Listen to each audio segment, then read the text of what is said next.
Motherfucking mini episode. Mini episode. Motherfucking mini episode. Smoke it on, hey, in the middle of the barn. Welcome to Lil... I knew I was going to get you Chicago shit.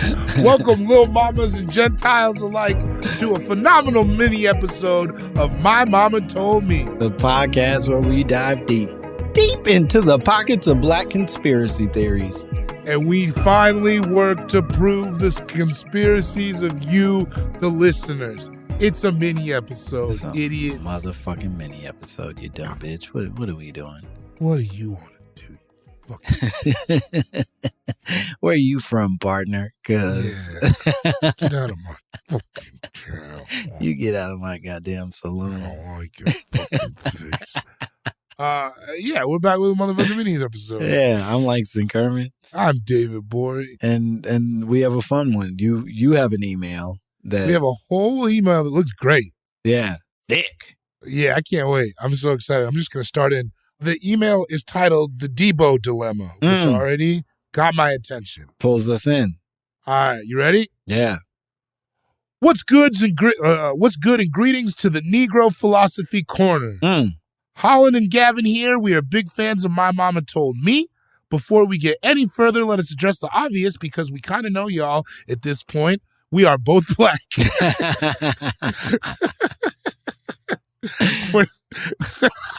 We gotta ask all the time. So yeah. I get it.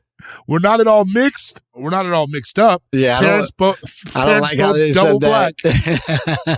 No, they were coming at you on that for sure. Yeah, I didn't like that one bit. We're not all mixed up. The up ain't necessary. The up makes it sound like an insult. Yeah, like we're fucking in here confused, and that ain't the point. Notoriously so.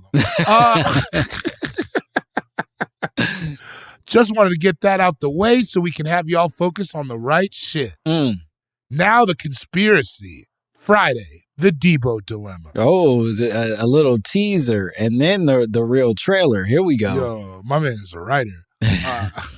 I've been listening to your podcast in recent months and really enjoyed debriefing the episodes with the love of my life, discussing the conspiracies that y'all could give a shit about, and because you found a more interesting subject to talk about, and taking a moment to discuss some of our own theories that we've often wondered about. She and I don't always agree, but we often get each other to look at shit differently or consider a different perspective, which is dope. Thanks for the discussion topics. Feels like a very healthy relationship. Yeah, you guys are learning from us. That seems like you're going to make it. Yeah, this is black love. Not that mixed up love. Oh, which one am I? Oh, I don't know. Where are my baggy jeans? I'm black today. This is sure-footed love. We started talking about the infamous Deebo, played by Tommy Tiny Lister Jr., R.I.P. to the legend. Remember when Deebo rolled up on Craig and Smokey at the beginning of the movie when we were first introduced to his character? Aside from them hiding their shit because they knew he would rob them and walk away with one eye on them, he knew immediately they were lying and called them out on it. Cut to the next moment, Deebo tries to say what's up to Stanley's old bougie ass, and he waves Deebo off on some crazy disrespectful shit. Well, fuck you then, punk, Deebo replies, after being dissed. It's only then does Deebo decide to rob Stanley, whose dumbass left his window open in the hood, so he kind of asked for it, no cap. Did Stanley hate everybody? Was he just in a hurry? Or did he simply hate Deebo's crooked eye? No one knows, but why would you shoo away a big nigga like that? Hey, that's a good question. Yo, I'm saying. I'm just saying, you must always set yourself up for success. Ice Cube was smoking weed and teaching life lessons in the script. Just saying. So, okay, let's talk about that first one before. Yeah, no, that's a really good point, frankly, that number one, he is being in some ways profiled when he walks up to the porch and Craig and Ice Cube or Craig and Smokey are putting their shit away. There's a level of judgment being placed on him, and maybe some of that then activates his bad decision-making as it relates to them. And then moreover, what he's suggesting is Deebo was being pleasant and then was met with fucking rude behavior, thus leading him to make other bad choices. Did he not come up saying, "What you got on my drink," though? He did that after he said what's up to Craig and Smokey, right? He says, "What's up, Craig? What's up, Smoke?" And then he said, "What's the other dude's name?" He says, "What's up?" Was it Red was with them? It might have been. Yeah, "What's up, Red?" And then he says, "What you got on my drink?" Because he's peeping their energy. He's like, well, right, fuck and they're y'all. already kind of weird. And he's like, "Oh, we can't." And like, to be fair, have you ever known this? You ever known a guy who was too tough but to have friends? Yeah, sure. Absolutely. That's like a common man. That's a common man, right? Where it's just like, and those guys do always seem to get sensitive in that way. Where it's like, "Oh, we can't just kick it." And you're like, "No." Nah, because I'm scared of you. Yeah, I'm supposed to be in the house right now. You make me uncomfortable. Yeah, I don't like you. And I understand that you want friends. It ain't me. Yeah, I can't do it, big dog. And I'm not wishing bad things on you, but boy, I want to not be a part of it. But that is, okay, so that's the first scenario he brings up. And I think that's relevant. I think that's understandable. Yeah. The idea. And Stanley did shoo him. Like, Stanley didn't, because he did say he wasn't trying to shake Stanley. He did just say, "What's up, Stanley?" Yeah, he just greeted him. And then Stanley was like, "Yeah." Yeah, and I think then we're supposed to be, Debo is the bad guy, and therefore being mean to the bad guy is acceptable. But the reality is we all know that's not how you treat anybody if you want them to not rob you or be mean back. Also, all he said was, "What's up?" Yeah. You can't just be, "Hi, Nemo," and then go to work like you don't have that in you. That is very rude. That was rude behavior, Stanley. All right, so that's the first one. This guy cooking. Yeah, the couple. Molly and Gavin, they got it. All right, cut to another Debo situation. Debo and Red. Debo is clearly a bully. I'm not taking that away from dude. Remember the infamous bike scene when Red wanted that joint back? Who can forget? A thought we had was, would Red have gotten knocked the fuck out if Smokey didn't humiliate / embarrass Debo by winning the dice game moments before, bragging about it, then quickly walking back his win? Red was honest with Debo when he talked about his bike. Debo lashing out could have just been a projection from not lashing out at Smokey. Maybe Smokey was under the protection of Michael Clark Duncan's random-ass cameo in that scene. Who knows? And to speak to that, I have always wondered, what the fuck was Michael Clark Duncan doing there? Right? I'll be honest. I don't remember him being there. Exactly. He's there. Whoa. Yeah, smiling all goofy. Whoa. R.I.P. I'm sorry. Yeah, no, he was a good guy. Yeah, I don't know why. He sucked bees out of people and blew them up. Good man. You seem like... But, like, yeah, because, and that is a good question to the dynamic, because remember, he was like, "Give me my money," or whatever. And he's like, "Oh, I lost." He's like, "You what?" And he's like, "I lost." But we don't know who MCD was there with. Maybe Smokey had brought him. Like, you know what I mean? Right. That there may have been a reason for Smokey being more confident and sort of like upfront in a way that he wasn't previously. Right. I mean, that being said, he still did Red kind of bad. No, he did Red bad, and he took his bike and he rode off silly on it. There's a lot of bad happening inside of his decision making, but to the point that they're making, it seems as if there's a little bit of a more nuanced. If we truly treat him as a person, there's a level of understanding we should also recognize inside of this character. And also, hurt people hurt people. We don't know anything about Debo's life. No. We don't know anything about his background. We don't know where he's from. All we know is that he had that little brother. Yeah. We don't know what he's biking away from. Yeah, we don't know what he's biking. We don't know. I mean, I think he slept at Felicia's house at one point, but that's all. And if he had to sleep there, you don't think he had anywhere else to go? No, I don't think he went. He goes home at any point throughout the whole of Friday. Damn. So he's just out on the block all day because, where are his parents? Yeah, he's not drinking water, and he's out in the hot LA sun. Like, there's a lot. That's why he wanted to drink. He wanted to hydrate. Yeah, he's begging them for water, and these niggas go, "I can't help you, Debo." He said, "Craig, Smokey, I need the electrolytes." I'm depleted. If you wouldn't mind, just go give me some sink. A little tap water would do me well. And Craig's like, I can't help you. Yeah, my mom said you can't come in the house. It's like, fuck. All right. Goddamn. Well, then I gotta rob Stanley's house for some fucking water money. I'm gonna have to drink out of Stanley's tap.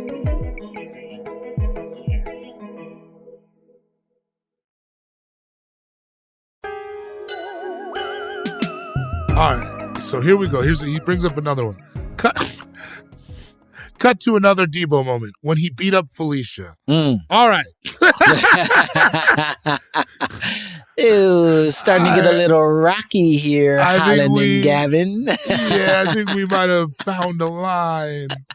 Okay, no. Disclaimer, not condoning hitting any woman ever. But a bitch. No, here's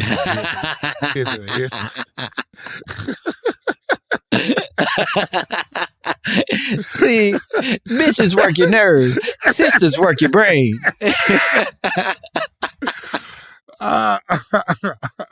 Okay, yeah. Disclaimer, not condoning hitting any woman ever.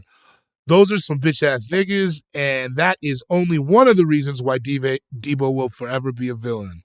But who pokes the bear, a.k.a. fucks with a scary dude like that?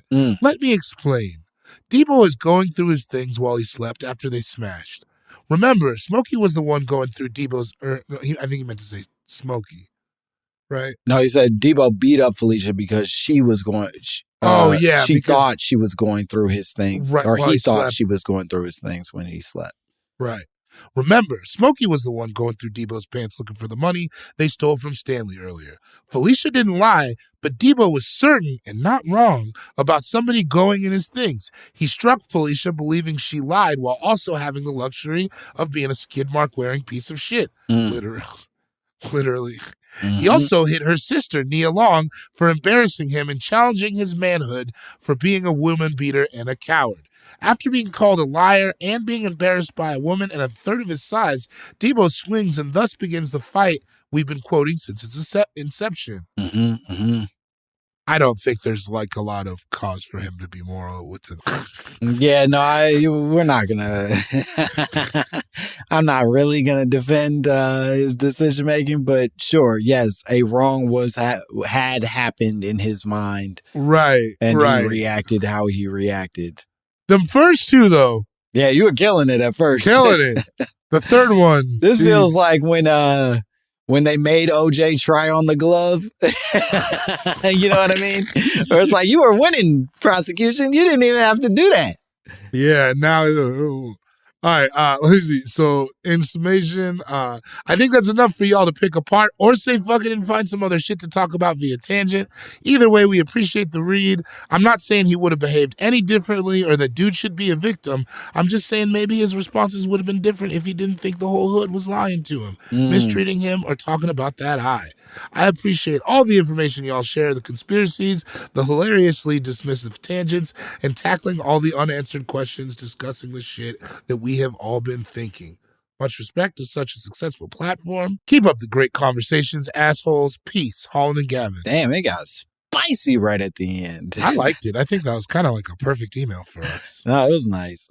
They gave us our flowers, but also knew to make fun of us. So we can still feel bad. Call us assholes right at the right on the dismount. On the way out. I love it. Yeah, I do believe that there is maybe a more anti-hero position that Deebo could be labeled inside of this film. I mean, he is definitely seen as one-dimensional. Right? We never gave Deebo any type of I know I personally never gave him any type of thought.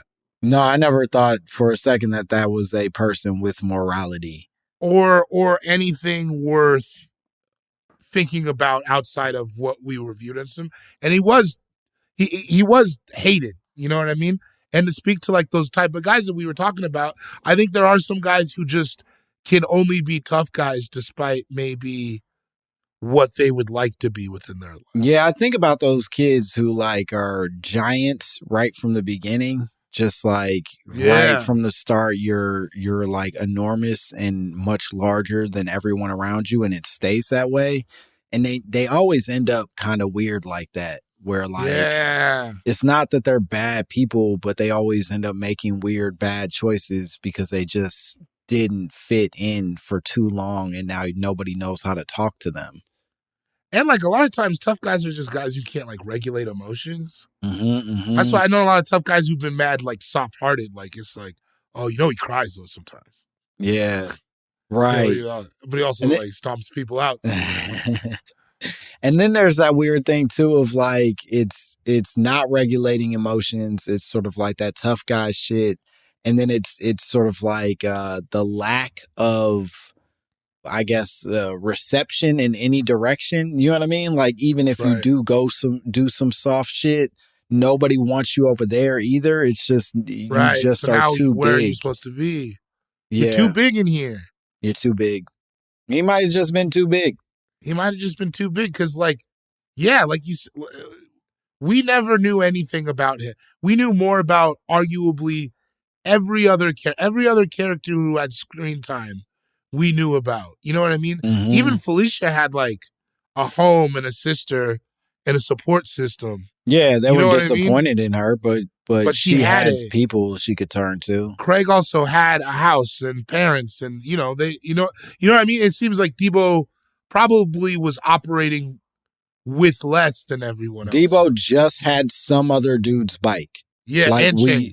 We did not see anything else. And he didn't even have anyone he could take the bike and chain to. He just, those now became his to use because that was what he needed. Yeah. So, I mean, I think there is a level of, I think it's worth looking at who the man was, but, also very bad guy. Yeah. Bad guy.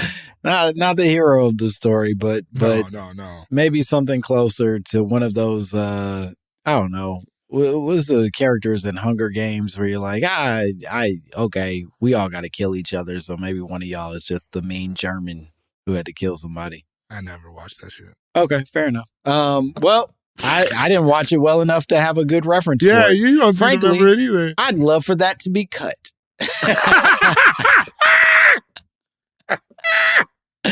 I wish that I hadn't brought it up. Come on, we got to give it to him unedited. You can get it unedited, but just know, listener at home, I regret what I said. I think it failed.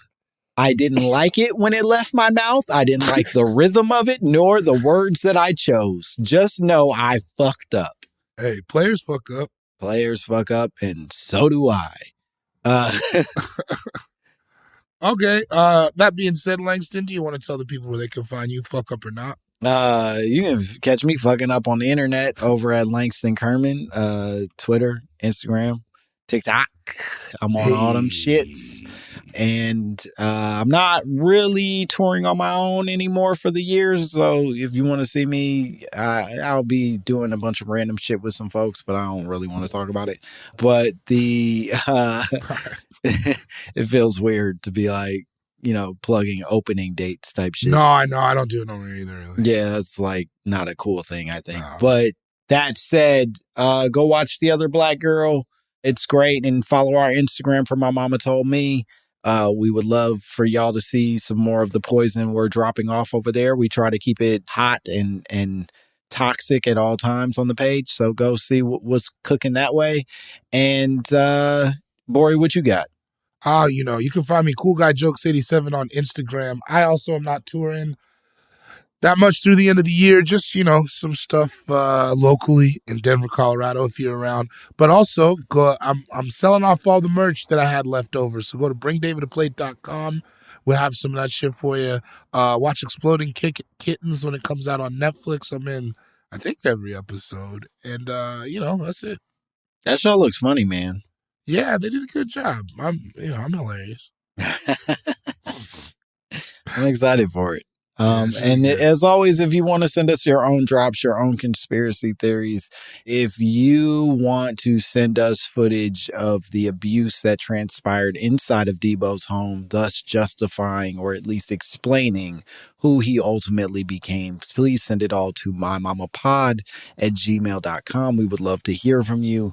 Follow, subscribe, like, do whatever you're supposed to do on all the platforms you listen to this shit. And that's the whole thing. Bye, bitch. Yeah, that's right. I fucked your woman. Motherfucking mini episode. Mini episode. Motherfucking mini episode. Motherfucking mini episode. Mini episode. Motherfucking mini episode.